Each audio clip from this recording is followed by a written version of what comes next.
supongamos que tenemos una llave en nuestras manos. No podemos entender directamente su propósito a partir de la llave misma, ni es posible imaginar a partir de la llave misma que es probable que se revele un gran tesoro con su ayuda. No hay ninguna indicación oculta en la clave sobre el tesoro, la llave en sí está cerrada. Incluso si la rompemos o la cortamos en pedazos, podemos encontrar el metal del que está hecha, pero no podemos aprender nada sobre el tesoro escondido que la llave es capaz de revelar. Y cuando esa clave se conserva durante mucho tiempo, solo se convierte en una carga en nuestra vida. En la vida hay muchas llaves de este tipo que aún hoy pueden abrir las puertas de los tesoros, pero lamentablemente no sabemos nada sobre esos tesoros ni sobre esas cerraduras que se pueden abrir. Cuando no conocemos ni los tesoros ni las cerraduras, lo que queda en nuestras manos ni siquiera puede llamarse llave. Solo puede ser una llave si abre una cerradura. Esta misma llave puede haber revelado tesoros en algún momento del pasado, pero como hoy en día no se puede desbloquear nada, la llave se ha convertido en una carga. Pero aún así, de alguna manera no tenemos ganas de tirarlo a la basura. La clave ha dejado una especie de fragancia persistente en la mente inconsciente del hombre. Quizás hace unos 4000 años esa llave abrió algunas cerraduras y se encontraron tesoros. El recuerdo de eso en la mente inconsciente nos hace llevar el peso de esa llave hasta el día de hoy. Por mucho que uno esté convencido de la inutilidad de la llave, no podemos reunir el valor para tirarla. En algún rincón desconocido del corazón todavía permanece la esperanza de que algún día pueda abrirse alguna cerradura. Tomemos, por ejemplo, los templos. No hay secta en la tierra que no haya construido algo parecido a un templo, no importa si se llama mezquita, iglesia o gurudwara.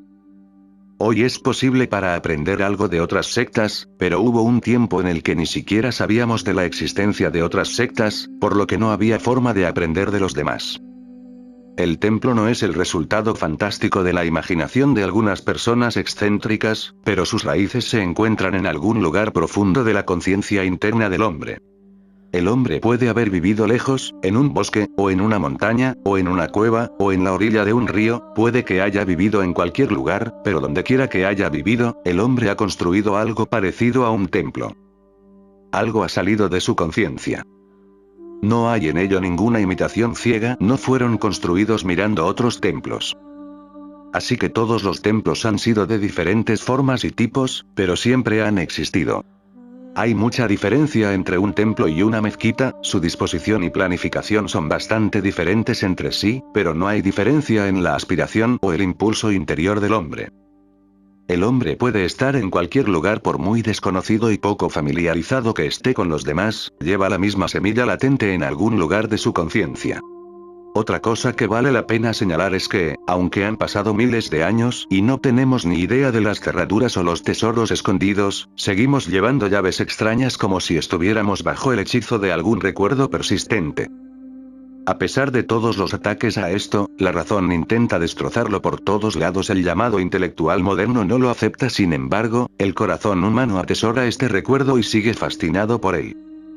Así que debemos recordar que, aunque hoy el hombre no sea consciente de ello, en algún lugar de su inconsciente hay un eco resonante que nos dice que algunas cerraduras alguna vez se abrieron. ¿Por qué se almacena esto en el inconsciente? Es porque ninguno de nosotros es nuevo en este mundo. Todos nacemos una y otra vez, y nunca hubo un momento en el que no existiéramos. Lo que sabíamos conscientemente en el pasado es ahora, hoy, inconsciente, enterrado dentro de nosotros bajo miles de capas como inconsciente. Si en el pasado conocíamos el significado y los secretos más profundos de un templo y experimentamos la apertura de alguna puerta interior, entonces en algún lugar de lo más profundo del inconsciente ese recuerdo todavía yace incrustado. El intelecto puede negar totalmente su existencia, pero no puede alcanzar esa profundidad donde se retiene la memoria.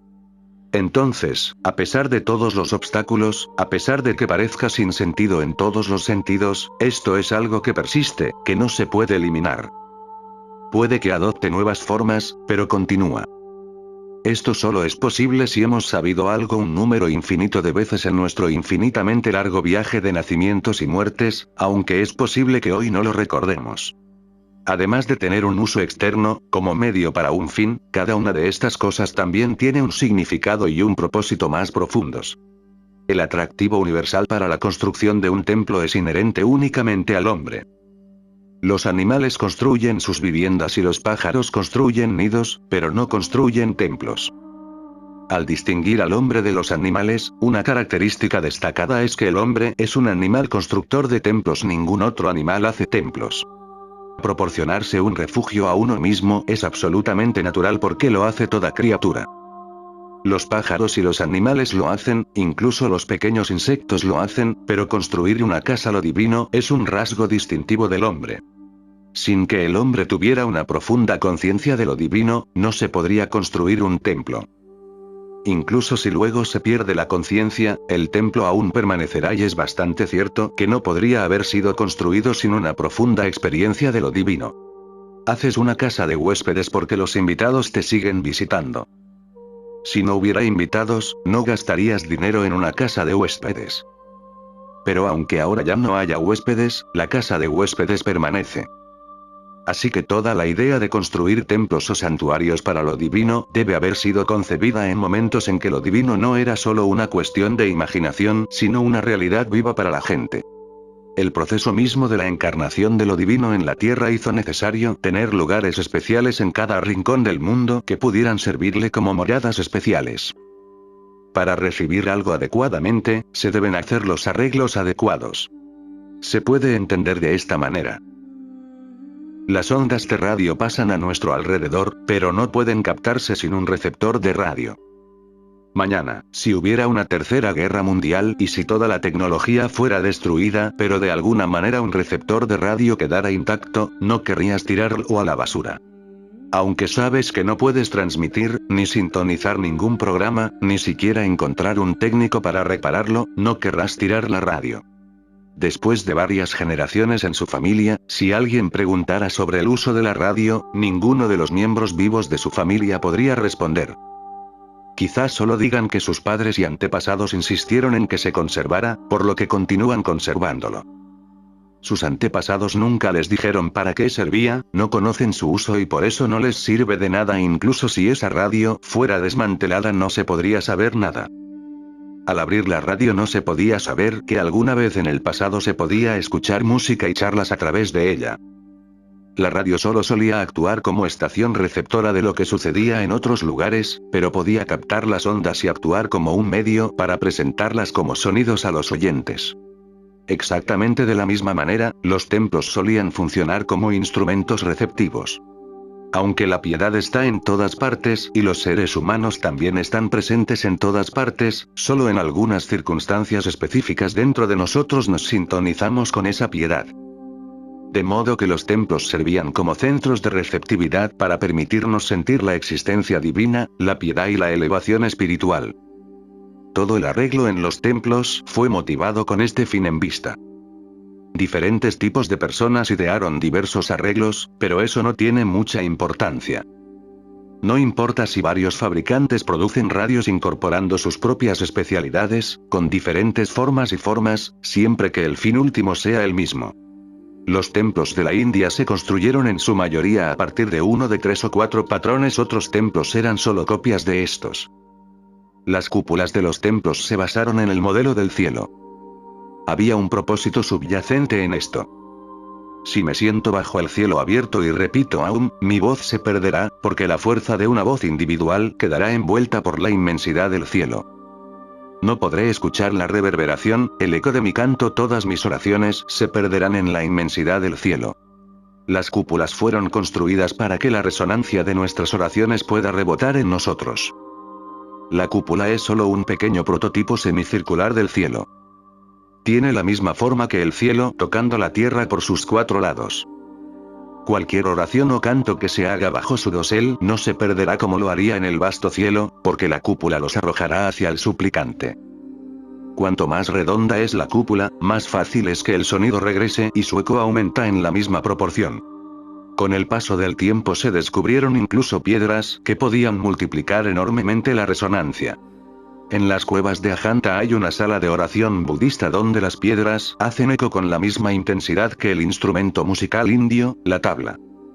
Si golpeamos esas piedras con la misma fuerza que se usa al tocar la tabla, emitirán el mismo volumen de sonido. Las piedras comunes utilizadas en la construcción de cúpulas no poseen la capacidad de hacer eco de ciertos sonidos muy sutiles, por lo que se empleó ese tipo específico de piedra. ¿Cuál es el propósito detrás de todo esto? El propósito es que cuando alguien canta Aum, y lo hace con mucha intensidad, la cúpula del templo hace reverberar el sonido, formando un círculo del canto o sonido. La cúpula del templo, por la propia naturaleza de su diseño, ayuda a formar un círculo al hacer eco del sonido. Un círculo de sonido así es único. Si se canta aún bajo el cielo abierto, no se formará ningún círculo de sonido y nunca experimentarás esa alegría. Cuando ocurre la formación del círculo, no permaneces simplemente como un humilde suplicante ante lo divino, sino que te conviertes en un receptor, es decir, en aquel cuyas oraciones son respondidas. Y con esa resonancia, la experiencia divina comienza a entrar en ti. Aunque el sonido producido durante el canto es humano, cuando se repite resuena con una nueva velocidad y, a medida que se absorbe, se liberan otras potencialidades. Los templos en forma de cúpula se utilizaban para formar círculos de sonido mediante el canto de mantras. Si uno canta sentado solo, en perfecta paz y silencio, tan pronto como se forme el círculo de sonido, los pensamientos se detendrán. Por un lado se forma el círculo y por el otro los pensamientos se detienen. Como he dicho a menudo, se forma un círculo de energía incluso en el acto de la relación sexual entre un hombre y una mujer, y cuando se produce la formación de tal círculo, ese es el momento que apunta hacia la superconciencia. Mire las estatuas de Buda y Mahavira en Padmasana Siddhasan. Estos indican otros métodos para la formación de tales círculos. Cuando nos sentamos con los pies juntos y las manos en las piernas, todo el cuerpo comienza a actuar como un círculo. Entonces la electricidad del cuerpo no puede escapar y se crea un circuito. Tan pronto como se crea el circuito, uno se vuelve irreflexivo.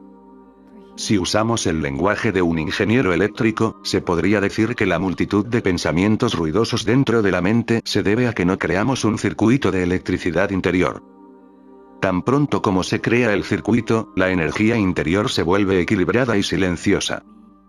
Entonces, crear un círculo de energía con la ayuda de la cúpula del templo fue un gran proceso, y ese fue su propósito y significado profundo. Encontramos grandes campanas o gongs en la entrada de los templos, y sirven para el mismo propósito.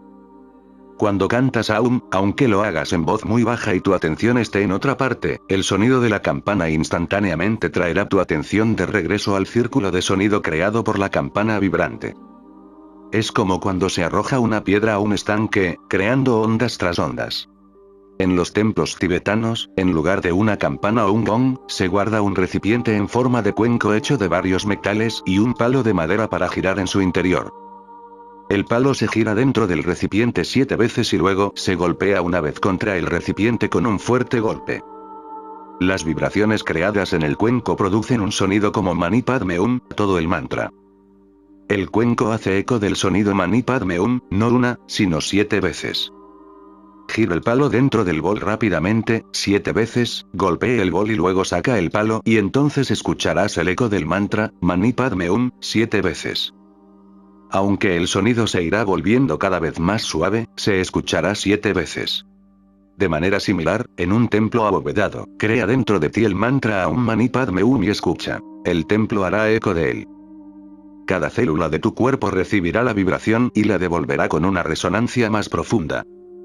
Después de unos momentos ni tú ni el templo estaréis allí, solo quedarán círculos de energía. Cabe recordar que el sonido es una forma sutil de electricidad. Ahora incluso la ciencia está de acuerdo con esto. De hecho, todo es una forma de electricidad. Pero los sabios indios van un paso más allá y dicen que la electricidad es una forma de sonido, que el sonido es la base, no la electricidad. Por eso llaman al Ser Supremo Shabda Brahma. El sonido es la realidad última. Actualmente existe una gran similitud de enfoque entre los pensadores orientales y los científicos modernos, siendo la única diferencia cuál de los dos es primario. El científico dice que la electricidad es primaria, mientras que el sabio dice que la densidad del sonido produce electricidad.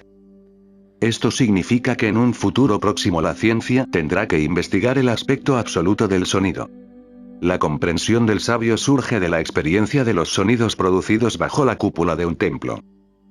Cuando un devoto crea el intenso sonido de Aum en un templo, a los pocos minutos siente que ni él ni el templo están allí, sino que solo queda electricidad.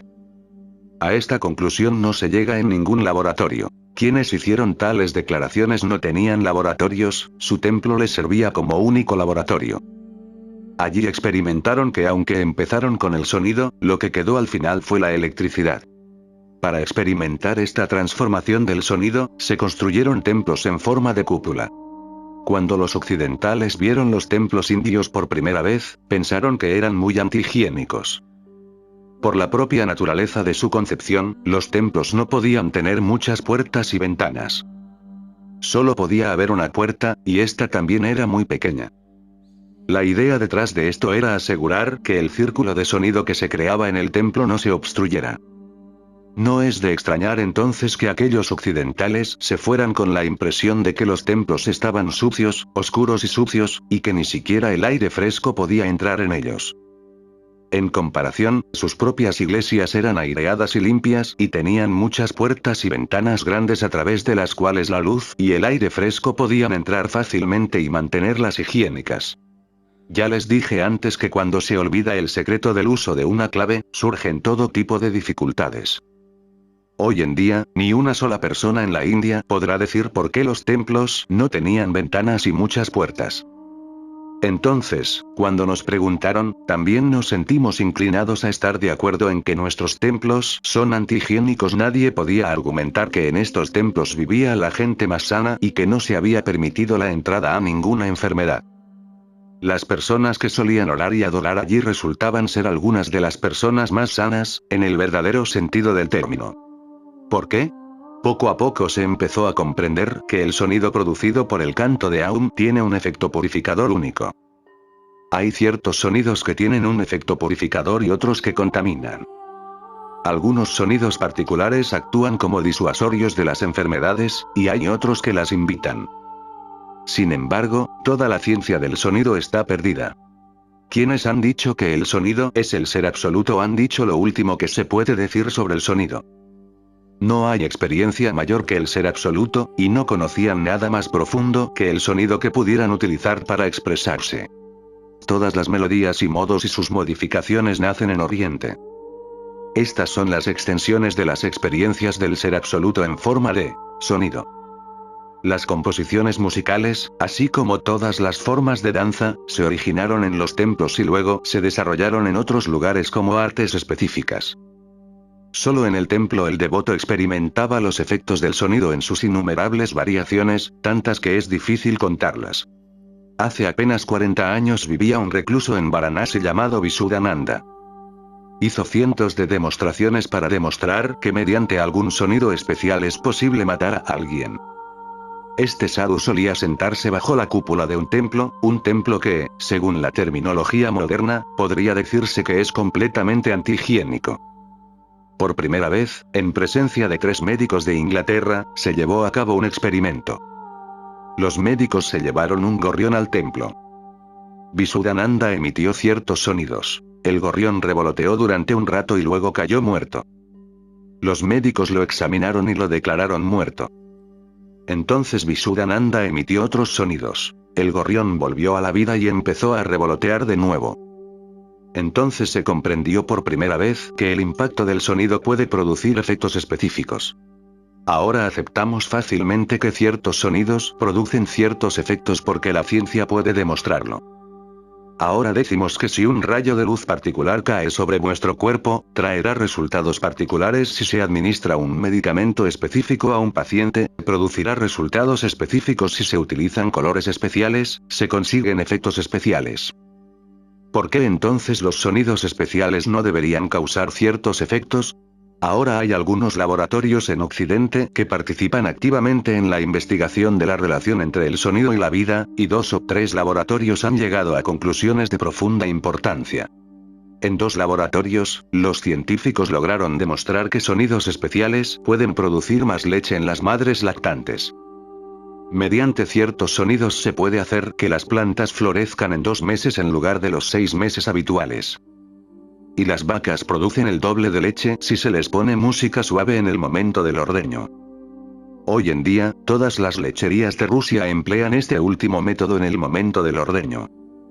Y no está lejano el día en que todas las frutas y verduras se cultivarán con la ayuda de sonidos especiales. Ya se han hecho demostraciones en laboratorios, y es solo cuestión de tiempo hasta que se haga a mayor escala.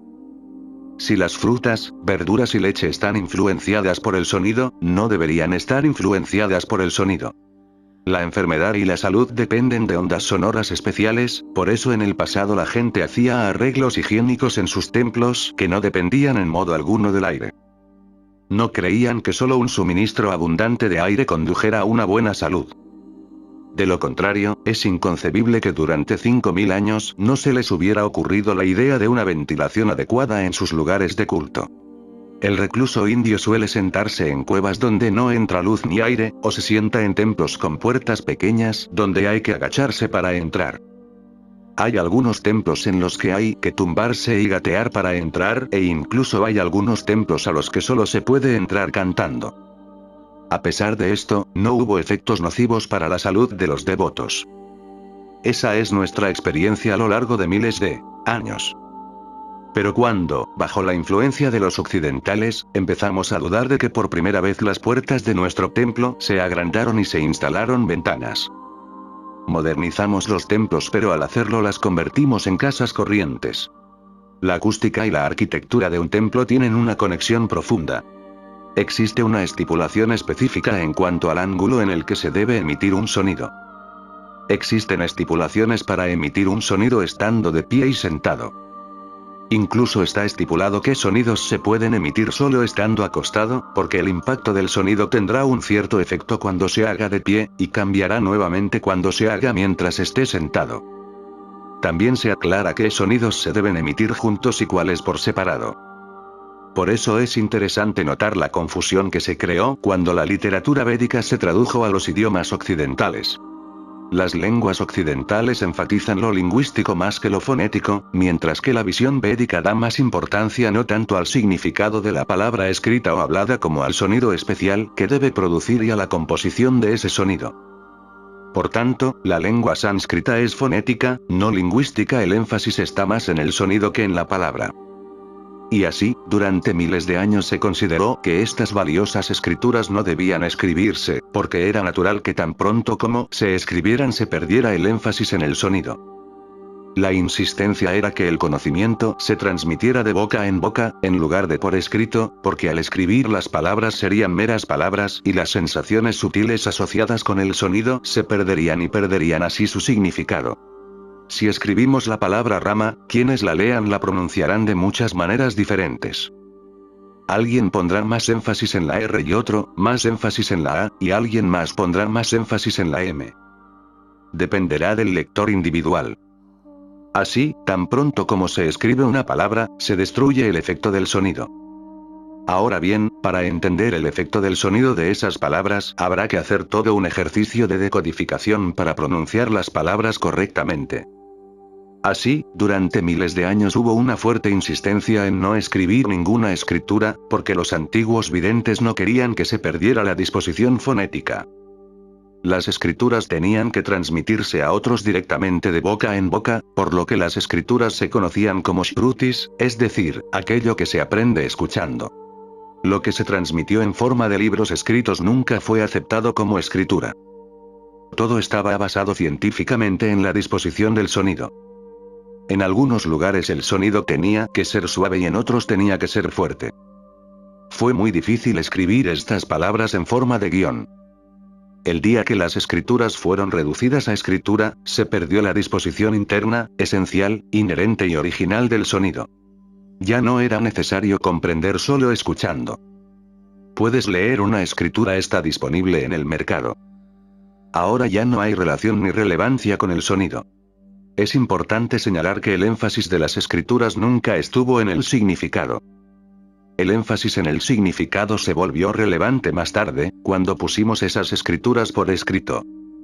Si algo escrito no tiene significado, parecerá una locura, por lo que necesariamente hay que darle significado a la palabra escrita. Todavía hay algunas partes de la tradición védica donde no se puede descifrar ningún significado, y estas son las partes reales, porque son totalmente fonéticas. No transmiten ningún significado. Por ejemplo, la pregunta sobre el significado del mantra tibetano Aum Mani Padme Hum no surge porque su significado es totalmente fonético. Del mismo modo, no hay duda de ningún significado en el mantra Aum, pero tiene un impacto basado en el sonido que crea un efecto especial. Cuando un meditador repite Aum Mani Padme Hum una y otra vez, el sonido afecta los distintos chakras y se activan. La cuestión no es el significado concierne a los sonidos mismos. Así que el hecho de que las antiguas escrituras no hicieran ningún hincapié en el significado, sino en su utilidad, el propósito para el que podían usarse y los beneficios que podían derivarse de ellos, merece nuestra atención especial. Una vez le preguntaron a Buda, ¿qué es la verdad? Él respondió, la verdad es lo que se puede utilizar. La definición de verdad es aquello que se puede utilizar. La ciencia definirá la verdad de la misma manera. Su definición será pragmática. La verdad es aquello que se puede utilizar en la vida y que se puede demostrar. Si se dice que cuando se mezclan hidrógeno y oxígeno se crea agua, no nos importa si esa afirmación es cierta o no. Si podemos ver que el agua se produce mezclando hidrógeno y oxígeno, ¿es cierto de lo contrario? No. El enunciado en sí mismo no tiene validez, su validez es su utilidad. Si es posible crear agua de esa manera, habrá que demostrarlo mediante una demostración real. Ahora la ciencia ha adoptado esta definición de verdad que la religión aceptó hace 5000 años. En la religión la utilidad era la prueba para verificar una verdad. El mantra aún no tiene significado, pero tiene utilidad. Un templo no tiene significado, pero tiene utilidad. Hacer uso de él es un arte, y hay un flujo inherente en todas las artes que no se puede enseñar, sino que se debe absorber. He leído que hace 1500 años hubo un emperador en China al que le gustaba mucho la carne, hasta tal punto que hacía sacrificar una vaca o un toro ante sus ojos. El mismo carnicero sacrificaba ganado delante de él regularmente todas las mañanas durante 15 años. Un día el emperador preguntó, «No te he visto afilar tu hacha ni una sola vez en 15 años. ¿No se vuelve desafilado su borde?» El carnicero respondió, «No, su majestad, no es así. El filo se vuelve desafilado solo cuando el carnicero no es un experto, sino sabe dónde golpear. El carnicero debe saber dónde hay huesos y articulaciones, y luego el hacha podrá cortar al animal en dos de un solo golpe. Este arte de cortar se transmite de generación en generación. Así, el filo no solo no se vuelve desafilado, sino que se vuelve más afilado cada día, con cada nuevo golpe».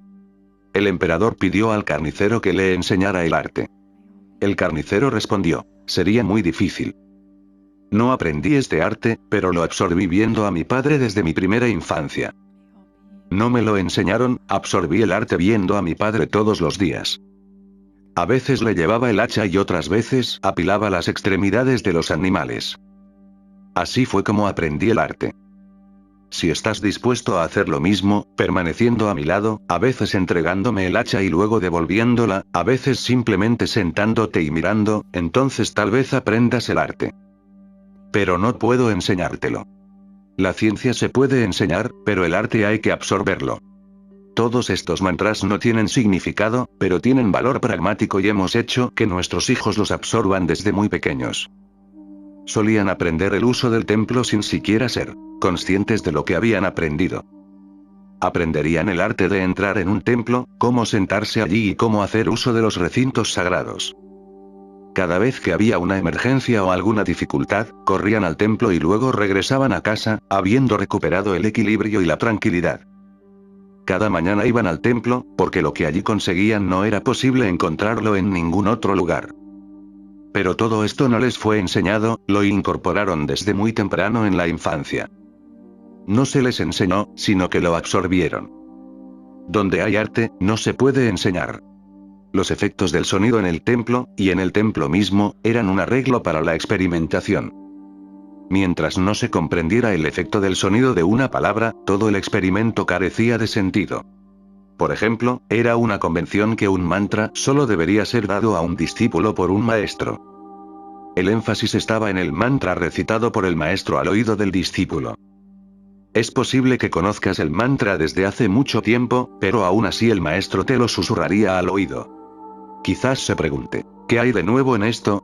¿No podría haberlo hecho sin el maestro? Todo el mundo sabe repetir un mantra y aún así este maestro me lo ha susurrado como si fuera un gran secreto.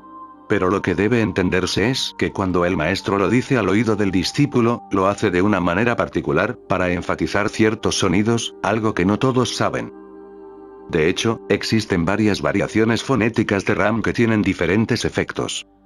Conocemos la historia del sabio Valmiki, pero esta historia ha perdido ahora su verdadero significado y por eso parece bastante infantil.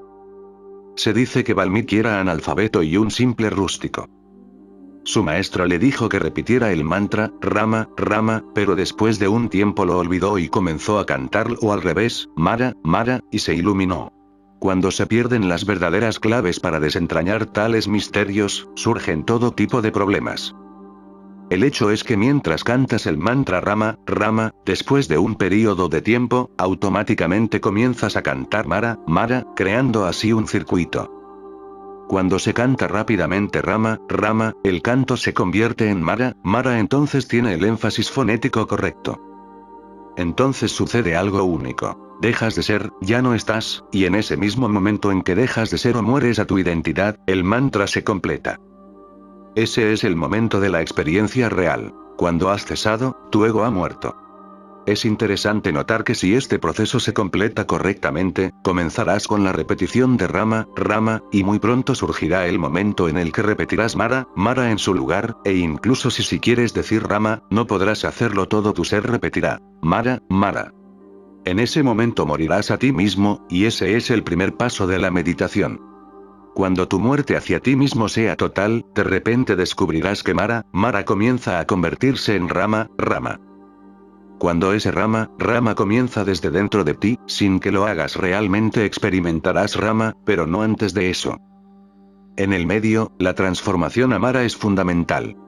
Entonces el mantra tiene 3 partes. Comienza con Rama, pierde tu identidad en Mara y luego el mantra evolucionará a Rama. El segundo paso de Mara es la parte necesaria del proceso, a menos que eso suceda en el medio, la verdadera y definitiva experiencia Rama en el tercer paso no sucederá. Si conoces la verdadera fonética y la cantas correctamente, si pones énfasis en Ra y menos en M, solo entonces Rama se transformará en Mara. Cuando la M tiene menos énfasis, se vuelve como un valle, y la R se convierte en la cresta, el pico más alto. Al repetir la M de Rama con menos énfasis, se produce la transformación y muy pronto encontrarás que la M se convierte en el pico y la R se convierte en el valle. Entonces estás repitiendo Mara, Mara sin que lo sepas. Como las olas en el océano, después de cada cresta hay un valle.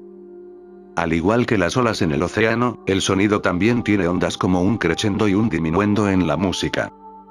A menos que conozcas la pronunciación fonética adecuada, puedes seguir repitiendo un mantra pero no producirá ningún resultado. Quien haya escrito esta historia sobre Valmiki repitiendo Mara, Mara porque era analfabeto y un rústico ignorante, está lejos de la verdad. Valmiki era analfabeto y rústico, pero en este caso particular era bastante inteligente. Conocía toda la ciencia de cómo cantar Rama para transformar el sonido en Mara. Solo después de esa transformación intermedia nacerá Rama. Ese Rama no será el que pronuncies, porque durante ese segundo paso de Mara dejas de ser. ¿Quién lo repetirá? El verdadero Rama que nace dentro de ti al final del segundo paso no será pronunciado por ti, sino que será solo un suceso, a pesar de ti. Sucederá automáticamente, no será tu repetición. El valor de los shrutis, es decir, las escrituras que se escuchan o escuchan, es el énfasis fonético. Solo una persona que conoce la ciencia de la fonética puede transmitir el conocimiento de shruti, solo entonces será útil. De lo contrario, las palabras serán las mismas que están escritas en el libro, cualquiera puede leerlas, pero la ciencia seguirá siendo desconocida. Esa ciencia del sonido, sus ascensos y descensos y la duración de los intervalos sin sonido, constituye todo el misterio. Es todo el misterio. Solía haber una escritura completa de mantras y los templos servían como laboratorios donde se probaban. Esto fue de gran valor para el buscador. El número de personas que experimentan la realización de Dios dentro de los recintos de los templos siempre ha sido mayor que el de aquellos que la han experimentado fuera del templo. Esto ha sucedido a pesar del hecho de que la piedad está presente tanto fuera de los templos como dentro. Personas como Mavira, que tuvieron que experimentar fuera de los templos, tuvieron que encontrar métodos diferentes, más minuciosos que los utilizados en los templos. Mavira tuvo que pasar años dominando muchos tipos diferentes de posturas para poder crear el circuito de energía interior. No quería utilizar la ayuda del templo, pero la alternativa era un largo proceso de prácticas difíciles que llevaba años y que solo podía ser realizado por un hombre con la voluntad de hierro de Mavira. Buda también alcanzó la iluminación sin la ayuda de un templo. Pero poco después de la muerte de Mavira y de Buda hubo que construir templos, porque lo que un templo podía ofrecer al hombre común no era necesariamente lo que le daban Buda o Mavira. Lo que Buda y Mavira defendieron no siempre fue posible para el hombre común. Hoy en día, si podemos comprender plenamente la ciencia de los circuitos de sonido, podemos inventar mejores instrumentos que un templo.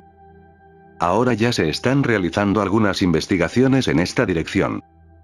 Es posible inventar mejores instrumentos porque ahora sabemos mucho sobre electricidad. Pero estos experimentos también pueden ser peligrosos. Aún así, si se establecen disposiciones científicas apropiadas, cualquier ayuda que solía brindar un templo se obtendrá de la tecnología científica, porque el círculo de energía que se creó en un templo ahora se creará mediante algún otro método.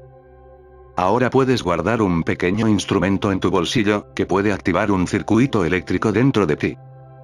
En ese instrumento electrónico, es posible que incluso puedas almacenar sonidos grabados que puedan crear circuitos dentro de ti.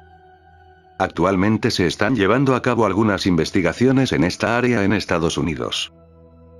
7 u 8 científicos estadounidenses están actualmente involucrados en un fascinante estudio destinado a demostrar que todas nuestras experiencias de placer y dolor no son más que corrientes eléctricas que pasan por algunos centros del cuerpo. Por ejemplo, si le pinchan todo el cuerpo con una aguja, en algunos de esos puntos no sentirá dolor. Hay algunos puntos muertos en tu cuerpo donde no sentirás nada. Si alguien te pincha la espalda en una docena de puntos aproximadamente, 3 o 4 de esos lugares no tendrán sensación. Exactamente de la misma manera, habrá 5 o 10 puntos de gran sensibilidad donde hasta el más mínimo pinchazo provocará mucho dolor. Nuestra cabeza tiene muchos puntos sensibles. Hay millones de células en el cerebro y cada una tiene una sensibilidad particular. Cuando dices que te sientes feliz, la electricidad fluye a través de una célula en particular, proporcionándote una sensación de felicidad. Supongamos que estás sentado junto a tu amada, tomándole la mano y dices que te sientes feliz. Lo que está sucediendo, si un científico describiera este fenómeno, diría que la electricidad fluye a través de un centro particular de tu cerebro, y que es solo tu asociación mental pasada con esta persona lo que te hace tan feliz en su presencia.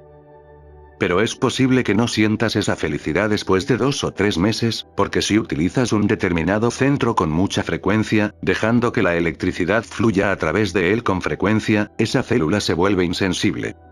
Por ejemplo, si se pincha repetidamente el pie en un lugar determinado con una espina, el dolor será cada vez menor. Mañana el dolor será menor que hoy y pasado mañana será aún menor. Si continúas haciéndolo, ese lugar desarrollará un nudo que se volverá insensible y no sentirás ningún dolor en absoluto. Las personas que tocan el sitar desarrollan una piel superficial insensible en los dedos. Entonces, cualquier cantidad de punteo en las cuerdas del instrumento no hace ninguna diferencia, sus dedos no sienten ningún dolor.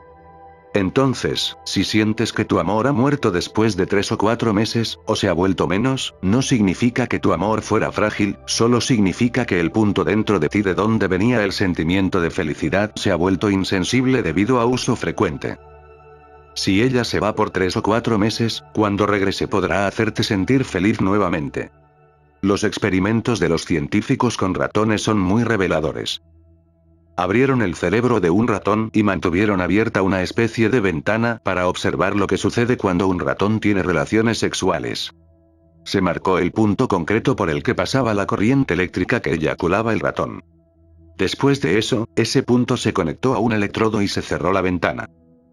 El otro extremo del electrodo estaba conectado a una máquina que puede liberar una cantidad controlada de electricidad.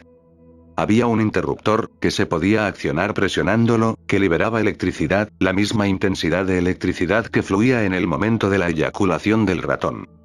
Al ratón se le enseñó cómo operar el interruptor, y cada vez que lo presionaba, la máquina liberaba la cantidad requerida de electricidad, y eso activaba el punto del cerebro conectado en el otro extremo del cable, dándole al ratón el mismo placer. Como en las relaciones sexuales. El ratón se sintió muy feliz cuando presionó el interruptor, estaba tan feliz que comenzó a presionar el interruptor una y otra vez. Te sorprenderá saber que la rata no hizo nada más durante las siguientes 24 horas. Simplemente siguió presionando el botón, 6000 veces en cada hora. No se molestó en comer, beber ni dormir, sino que siguió presionando el interruptor hasta que finalmente se desplomó, agotado. El científico que estaba haciendo el experimento dijo que el ratón disfrutaba mucho del placer del sexo, más que nunca a través del coito, aunque en realidad no estaba teniendo relaciones sexuales, sino que solo experimentaba placer sexual, debido a la corriente eléctrica liberada en su cerebro. El científico afirmó que muy pronto esa misma sensación perdería su encanto para el ratón y se volvería muy común. El día que seamos capaces de conectar el cerebro humano a un electrodo para recibir la corriente eléctrica adecuada en el punto adecuado, no podremos encontrar a nadie que realmente quiera participar en el sexo, porque prácticamente no gana nada y pierde mucha energía. Puede tener un pequeño dispositivo que funciona con pilas en su bolsillo y cuando quiera puede activar el centro sexual y experimentar la misma alegría que durante las relaciones sexuales. Pero esto tiene sus propios peligros. Una vez que sea posible localizar los diversos centros en el cerebro para la duda o la ira, etc. Esos centros pueden extirparse quirúrgicamente. El centro conectado con la rebelión puede desconectarse y el hombre se volverá muy dócil. El gobierno puede hacer un mal uso de tales logros científicos. Los científicos no lo saben, pero puede ser que con la ayuda de instrumentos científicos podamos proporcionar un entorno como el que existe en un templo. Las experiencias que tardaron horas, meses y años en obtenerse con efectos de sonido en un templo pueden crearse más fácilmente con instrumentos científicos. Así que estoy diciendo que el templo se basó en una base muy científica, y mediante el uso del medio del sonido, se despertaron sentimientos de felicidad, paz, amor y bienaventuranza. Y en presencia de esos sentimientos toda tu actitud ante la vida se transformó. Por otro lado, lo que los científicos podrían hacer podría estar lleno de grandes peligros. El principal peligro es que cualquier cosa que haga a la ciencia se vuelva tecnológica y la conciencia no desempeñe ningún papel en ello. Quizás sea posible, con el uso de instrumentos eléctricos, lograr el mismo estado que se logra estando en un templo, pero entonces no será posible una verdadera transformación de la conciencia. Las alturas de la conciencia y la transformación no pueden ocurrir de esa manera. Lo que un hombre puede conseguir pulsando un interruptor no producirá ninguna transformación fundamental. Así que no veo ninguna posibilidad de que tales instrumentos satisfagan la necesidad de templos. Quizás se pregunte si los templos se pueden utilizar hoy en día en estos tiempos de cambio. Sí, es posible, pero el sacerdote ortodoxo convencional que está hoy en el templo no podrá explicar qué sucedía y cómo en los templos de la antigüedad. Todavía tiene la llave, pero no tiene idea de los secretos que se esconden detrás. Toda la filosofía y la ciencia de los templos todavía pueden ser útiles hoy en día. Y ahora podemos crear mejores templos porque tenemos mejores materiales de construcción.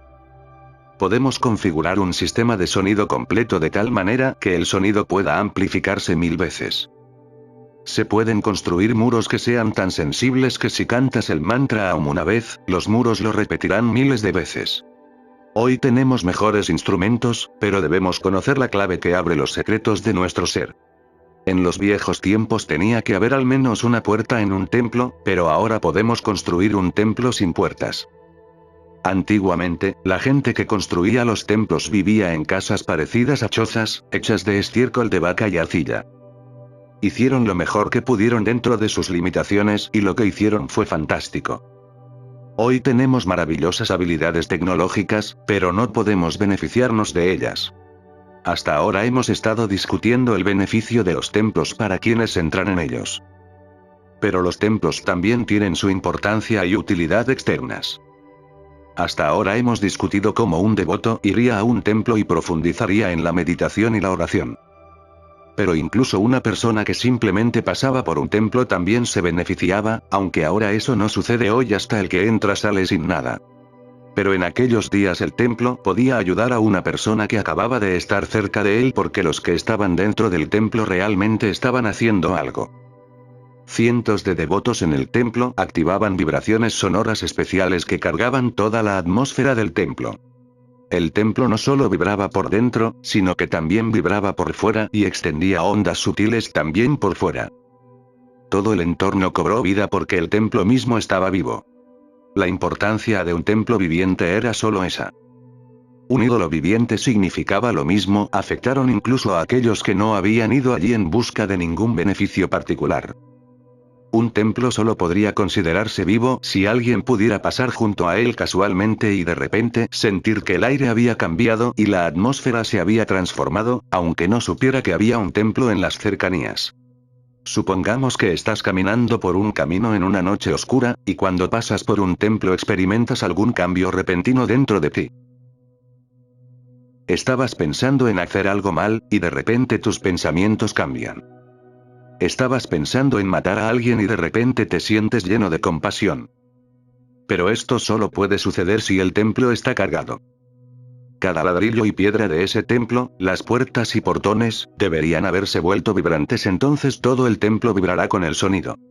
Se utiliza un método único para cargar la campana que cuelga frente a los templos. Quien entra, toca la campana.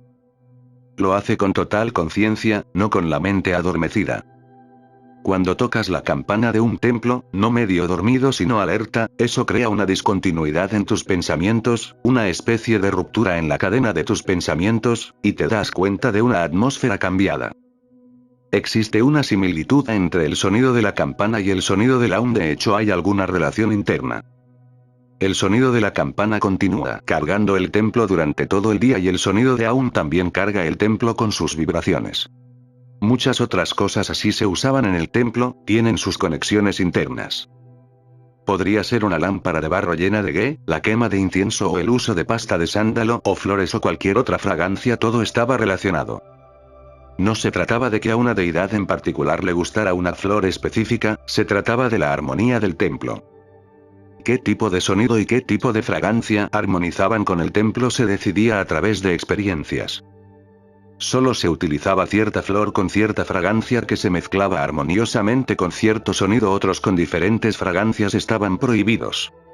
En una mezquita solo se podía utilizar como incienso loban, creosota de aceite de benjuí, y en un templo el incienso de opia garbati. Todos estos tenían sus conexiones con el sonido. Con el sonido de allá, hay una armonía interior con la fragancia de loban. Todos estos vínculos o conexiones fueron descubiertos a través de la búsqueda interior de lo último, no fueron encontrados a través de ningún proceso de pensamiento. Te diré cómo se hizo esto. Puedes sentarte en una habitación donde no se haya quemado ningún loban y repetir, Alá, no solo Alá, sino Alá, o con especial énfasis en oro. Descubrirás que poco a poco el sonido de allá desaparece. Y automáticamente solo se seguirá repitiendo oro. Cuando esto sucede, de repente descubrirás que toda tu habitación está fragante con el olor a loban. Se descubrió que loban es similar a una sustancia que emana de ti. Por eso loban se quema en las mezquitas con el fin de ayudar a la gente a repetir oro. Entonces el proceso es doble. La emanación de la fragancia desde el interior de una persona puede tardar algún tiempo, pero la misma fragancia puede inicialmente ser proporcionada exteriormente en la mezquita. Pero la repetición de aún nunca puede producir la fragancia de loban. Este sonido golpea otro centro que no puede producir este olor. Hay áreas separadas de fragancia dentro de nuestro cuerpo y están vinculadas con nuestros pensamientos y sentimientos. Por eso los jainas creen que el cuerpo de Mahavira nunca desprendía ningún mal olor. Su cuerpo tenía una cierta fragancia, a partir de la cual era posible reconocer un Tirthankara.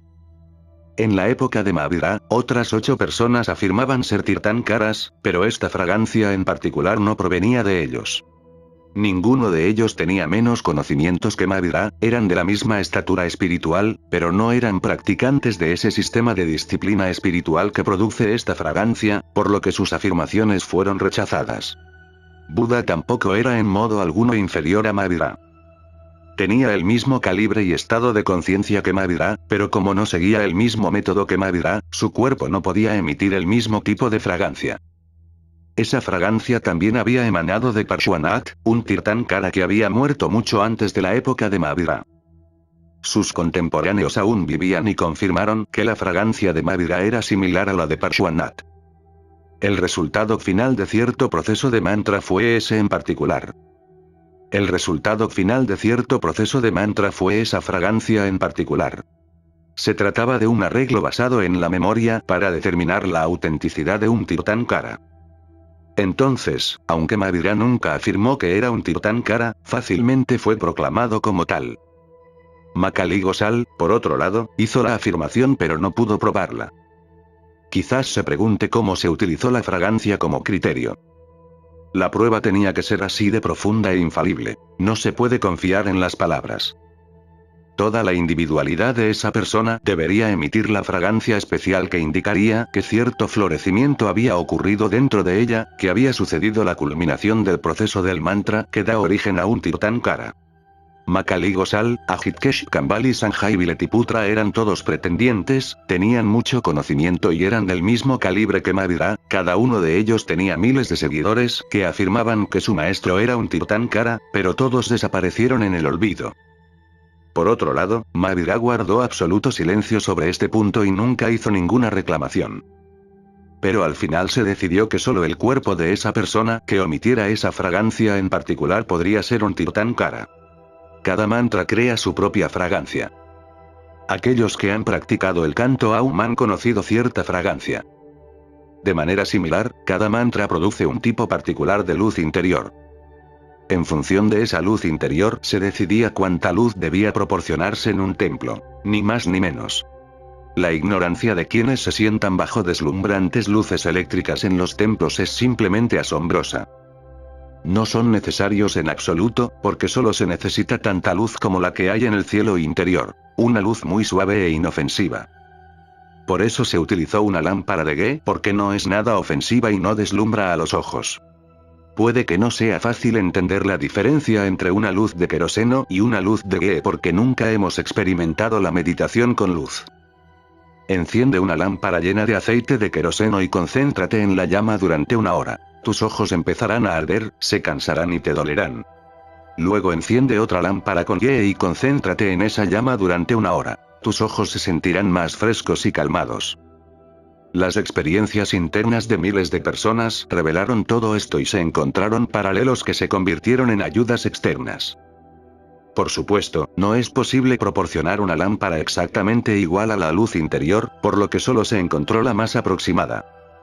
La fragancia exacta que se produce dentro de ti después de cantar un mantra particular no se puede encontrar afuera, por lo que tenemos que contentarnos con la aproximación más cercana. La pasta de sándalo se hizo popular en todos los templos. El lugar de la frente donde se aplica la pasta de sándalo se llama chakra agina en yoga. La práctica de ciertos mantras produce una experiencia interior de perfume de sándalo, pero la fuente de esa fragancia es el chakra agya.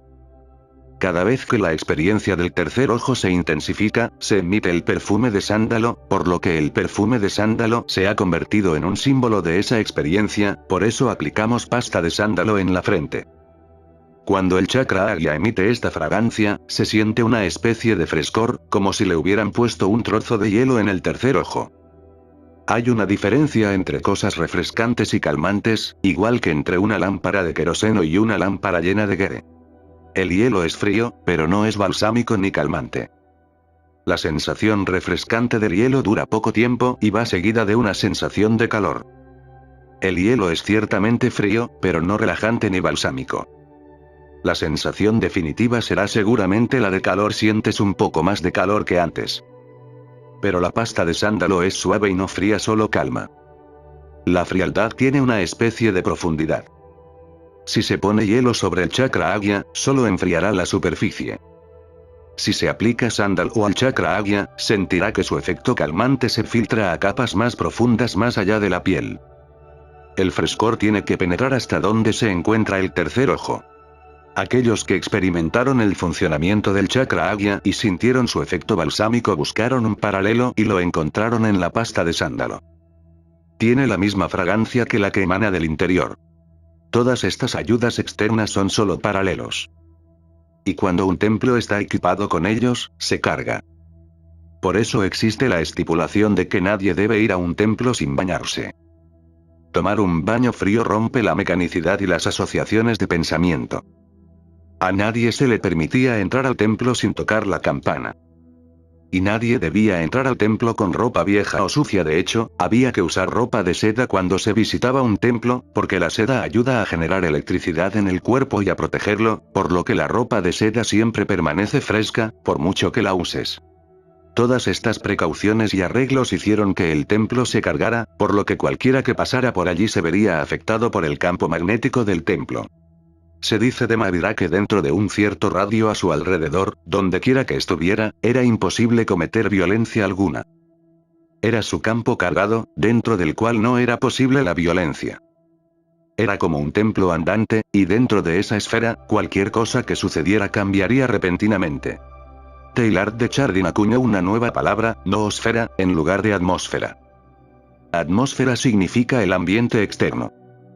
Noosfera significa la situación mental o psicológica, y dentro de ese campo, ciertos tipos de acontecimientos no ocurren en absoluto. En el pasado, las escuelas estaban dirigidas por risis. La atmósfera que rodeaba las escuelas se consideraba pura e inviolable. Si sucedía algo malo entre los discípulos, el rishi se castigaba a sí mismo, no a ellos, porque eso significaba que el campo había perdido su cualidad esencial, por lo que no se podía culpar a los discípulos. Reprenderlos fue inútil. Algún acontecimiento adverso solo significaba que el campo había perdido su santidad. Entonces el maestro mismo se arrepentiría, ayunaría y se purificaría. Pero Gandhi malinterpretó esta idea. La autopurificación no pretendía ser una forma de reprender a nadie más, no pretendía presionar a otra persona. La idea no era torturarse a uno mismo ni ayunar hasta la muerte para cambiar el corazón o la conciencia de otra persona. Gandhi no entendió. El rishi no se purificaba para cambiar a alguien más, lo hacía para recargar el campo o purificar el entorno. Si se transforma el patrón de pensamiento, si se transforma la esfera mental, si se transforma el patrón de pensamiento, si se transforma la esfera mental, el hombre que vive dentro de ella también se transformará. No se trataba de cambiar la conciencia de alguien sino de cambiar el entorno y el campo magnético que cada uno lleva consigo. Las personas como Mahavira eran como templos ambulantes. No se puede esperar que estas personas permanezcan permanentemente en un lugar determinado. Por eso necesitamos algo más estable, que pueda convertirse en el centro de la vida de toda una ciudad, algo en torno a lo cual la vida de la gente siga transformándose. Motivo en torno al cual se seguirá transformando la vida de las personas. Necesitamos un lugar, un templo, donde hagamos nuestras ofrendas diarias y recibamos algo a cambio. Puede que ni siquiera seamos conscientes de lo que está pasando, todo sucede por sí solo. Cualquiera que pasara por el templo recibía algo invaluable. Se creó un enorme campo magnético a su alrededor, y así como una limadura de hierro atraída por un imán queda atrapada en su campo magnético, cualquiera que pasara por el templo sería atraído e influenciado por su energía. El campo de un templo era así. Se dice de Moisés que cuando fue a la montaña vio allí ardiendo un fuego divino. Todo el arbusto estaba en llamas, pero en medio había algunas flores en plena floración y hojas verdes. Moisés había partido en busca de Dios. Inmediatamente caminó hacia el arbusto y de repente escuchó una voz que venía de él, diciendo: «Hombre tonto. Deja tus zapatos a unos pasos de distancia antes de entrar en este matorral». No había ninguna demarcación entre la maleza, por lo que Moisés continuó caminando, buscando el borde donde dejar sus zapatos. Cuando cruzó cierto punto, dejó de ser Moisés, algo dentro de él cambió. Justo afuera de la frontera dejó sus zapatos, entró al campo y oró pidiendo perdón por profanar ese lugar sagrado. Un templo tiene un campo cargado a su alrededor que es muy vibrante, y ese campo tuvo una influencia útil en toda la aldea. No es una ficción, realmente se lograron resultados. La sencillez, inocencia y pureza características de los pueblos indios durante miles de años se debió más al campo cargado de los templos que a los pueblos mismos. Por muy pobre que fuera una aldea, la existencia de un templo en ella era absolutamente necesaria. Sin templo todo parecía caótico, sin ritmo. Durante miles de años, las aldeas tuvieron una especie de carácter sagrado, y había grandes fuentes invisibles de ese carácter sagrado. Lo peor que se podía hacer para destruir la cultura oriental era destruir ese campo cargado de templos. Con estos vibrantes templos destruidos, toda la cultura oriental se desmoronó. Por eso hoy la gente se muestra escéptica sobre el valor de los templos. Quien ha ido a la escuela o a la universidad y solo le han enseñado idiomas y lógica, quien solo ha desarrollado su intelecto y su corazón está cerrado, nunca tiene ninguna experiencia de la vida del templo. Por eso los templos están perdiendo poco a poco su significado. La India no puede volver a ser India hasta que los templos vuelvan a tener vida. Toda la alquimia de la India estaba en sus templos, de sus templos la India recibió todo. Hubo un tiempo en que todo lo que sucedía en la vida de una persona se consideraba debido al templo. Si estaba enfermo iba al templo, si estaba infeliz corría al templo, aunque estaba feliz corría al templo a dar gracias. Si pasaba algo bueno en la familia iba al templo con frutas y flores, si había problemas iba al templo a orar. Para él el templo era todo y todo. Todas sus esperanzas, expectativas y ambiciones giraban en torno al templo. Por muy pobre que fuera, mantuvo el templo decorado con oro y plata y toda clase de joyas. Hoy pensamos que toda esa extravagancia para el templo es una locura. ¡Qué estupidez, cuando la gente se muere de hambre, que se estén construyendo nuevos templos! Para esto. Hacer hospitales y escuelas, que se abran los templos a los refugiados, que se utilicen. Debido a que hemos olvidado el uso real de los templos, se han vuelto inútiles. Pensamos. ¿Por qué debería haber oro, plata y joyas en los templos cuando la gente se muere de hambre? Pero vale la pena recordar que solo esas personas hambrientas han donado oro y diamantes a los templos. Todo lo que consideraban más valioso lo daban al templo, porque todo lo que habían conocido de gran valor en su vida lo aprendían en el templo. No había nada que pudiera pagar suficientemente su deuda, así que dieron todo lo que tenían. Todo lo que se hizo por una razón, porque nada puede continuar durante miles de años sin una buena razón. Continuamente se recibían los frutos invisibles de la influencia de los templos. Había beneficios claros y conscientes de estar cerca de un templo. El hombre siempre olvida. Todo lo que es muy elevado y valioso, lo olvidamos. Todo lo que es trivial y común lo recordamos continuamente, las 24 horas del día. Tenemos que hacer un esfuerzo para recordar a Dios, pero nuestros deseos y pasiones no necesitan ser recordados, están ahí todo el tiempo. Ir cuesta abajo es fácil, ir cuesta arriba siempre es difícil. Así que el templo fue construido en el centro del pueblo para que durante el día uno pudiera ir allí tantas veces como fuera necesario. Mantuvo viva la búsqueda. Muy pocos de nosotros recordamos de forma natural lo que buscamos. La mayoría de nosotros solo nos sentimos inspirados cuando realmente vemos las cosas. Cuando no había aviones, no teníamos ningún deseo de viajar en avión. Sí, alguien como los hermanos Wright soñó con volar porque inventaron el avión, pero la persona común y corriente no tendrá esos sueños a menos que vea un avión. Entonces, cuando pudimos ver la piedad personificada en la forma de un templo, algo de piedad permaneció en nuestras mentes.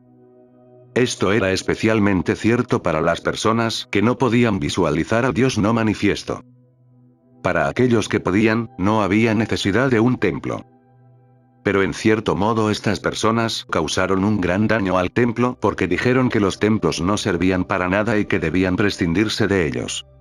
Yo mismo decía que los templos no sirven para nada, quítalos, pero poco a poco comencé a darme cuenta de que si los templos son destruidos, ¿cómo podrán siquiera pensar en la piedad aquellos que no pueden visualizar una forma no manifiesta de piedad?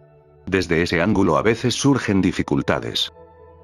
Y una persona como Mavira, que nunca necesitó un templo, habla desde su nivel de conciencia, es posible que quiera que se le quiten los templos, pero si piensa en tu necesidad, dejará de decirlo. El templo sigue siendo fuente de inspiración durante las 24 horas de nuestro día. ¿Recuerdas que hay una puerta más en la vida además de tu tienda o casa, además de tu esposa y tu riqueza? Una dimensión que no forma parte del mercado ni de los deseos. No os da ni riquezas, ni fama, ni satisfacción de deseos. El templo te lo recuerda continuamente. Hay momentos en la vida en los que estás cansado del mercado, aburrido de tu familia. En esos momentos puedes encontrar armonía en el templo. Si el templo es destruido, entonces no habrá otra alternativa. Si estás cansado de la comida en casa, puedes acudir a un hotel o restaurante. Si estás cansado del mercado, ¿a dónde irás? El templo ofrece una dimensión diferente, alejada del mundo del toma y daca. Por eso los que hicieron templos como plazas de mercado los han destruido. El templo no es un lugar para regatear, es un lugar para descansar y relajarse, donde, cansado y agotado de todas tus actividades mundanas, puedes encontrar alivio y paz. No hay condiciones para entrar al templo, el templo te acepta tal como eres. Existe un lugar tan sencillo en el que te aceptan tal y como eres. Muchas veces te has cansado del tipo de vida que estás viviendo. En esos momentos quizás hayas sentido que se abría la puerta a la oración. Y si la puerta se abre aunque sea una vez, podrá abrirse una y otra vez, incluso en su tienda y en su casa. Cuando lo desees, esa puerta debería ser fácil de alcanzar en cualquier momento, porque los momentos que pueden considerarse verdaderamente grandiosos rara vez llegan. No es necesario ir en peregrinación, ni en busca de un Mahavira o un Buda. Momentos así duran demasiado poco. Debería haber algún lugar cerca al que puedas entrar fácilmente. Los recuerdos de la infancia son muy importantes. Los científicos dicen que a la edad de 7 años un niño aprende casi todos los fundamentos, sobre eso se construye la superestructura de su conocimiento. Se añade muy poco de nuevo, pero se construye una parte de su conocimiento. Se añaden muy pocas novedades, pero se pueden añadir algunas cosas básicas. Si no somos capaces de formar una asociación con el templo en la mente del niño cuando tiene 7 años, entonces se vuelve difícil, incluso imposible, hacerlo más adelante. Se necesitará mucho esfuerzo y además el recuerdo será solo superficial. Por eso queríamos que el templo fuera el primer recuerdo del niño después del nacimiento. Su entorno fue planeado de tal manera que crecería cerca del templo, llegando gradualmente a conocerlo y absorberlo en su vida. El templo se convertiría en una parte integral de su ser, y cuando entrara en la vida mundana, el templo tendría su propio lugar especial dentro de él porque debía proporcionarle un retiro durante todas las agitadas actividades de su vida. Por eso queríamos que el templo tuviera un lugar en su mente desde su mismo nacimiento. Más adelante sería difícil. Todos los que vivían en las cercanías del templo tenían una impresión impresa en sus mentes. Llegó tan profundamente a su inconsciente que ya no era una cuestión de pensamiento, sino que se convirtió en parte de su ser. Así que en todo el mundo las formas de los templos pueden haber diferido, pero el templo era indispensable. Ahora en el mundo que se está conformando el templo no se considera indispensable, otras cosas han ocupado ese lugar. Escuelas, hospitales y puestos, otras cosas han ocupado ese lugar. Escuelas, hospitales y bibliotecas. Pero son muy materiales y no tienen ninguna conexión con el más allá. Más bien, lo que se necesita es algo que indique lo trascendental. Cuando nos levantamos por la mañana, debemos escuchar el repique de las campanas del templo. Cuando nos vamos a dormir por la noche, debemos escuchar los cantos religiosos del templo.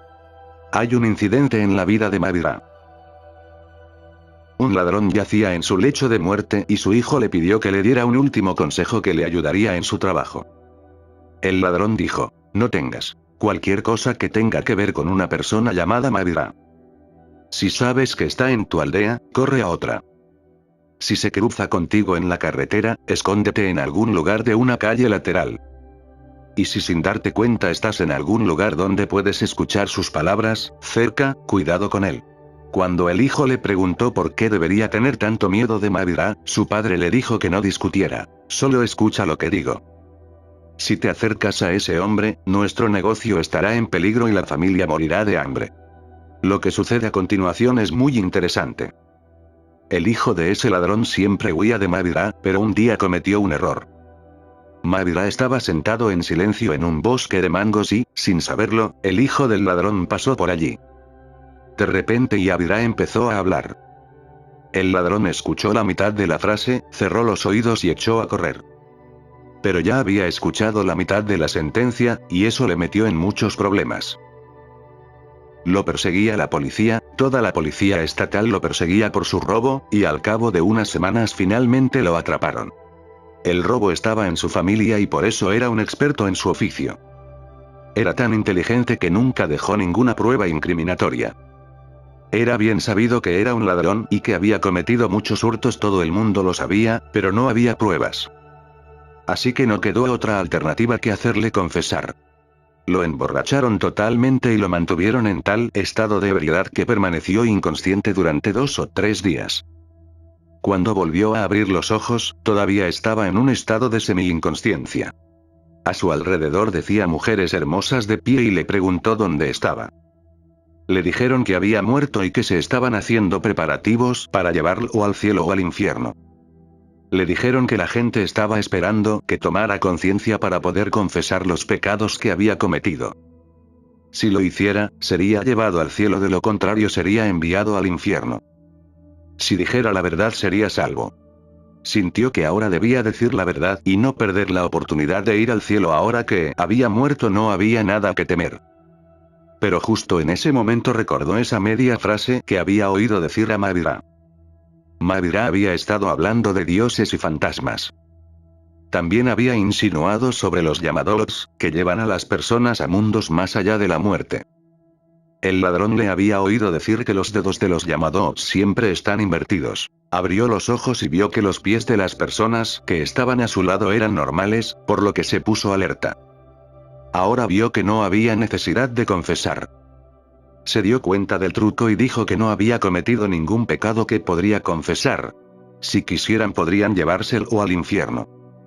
Pero como él no había cometido ningún pecado, ¿cómo podrían hacerlo? Entonces tuvieron que dejarlo ir. Fue corriendo hacia Mavira, cayó a sus pies y le pidió que completara la frase que lo había salvado. Cuando la mitad de la sentencia de Mavira lo había salvado, cuanto más beneficio sería la sentencia completa. Dijo que estaba totalmente entregado a Mavira. En algún momento lo atraparían y lo colgarían, pero si escuchaba el resto de la frase aún podría salvarse. Entonces Mavira solía decir que incluso si se escuchara la mitad de la frase de un despierto, algún día podría ser útil. De manera similar, un hombre que pasa corriendo por un templo, o simplemente pasa casualmente, escucha las vibraciones sonoras provenientes de un templo o huele la fragancia del lugar. E incluso eso puede ser de ayuda para él.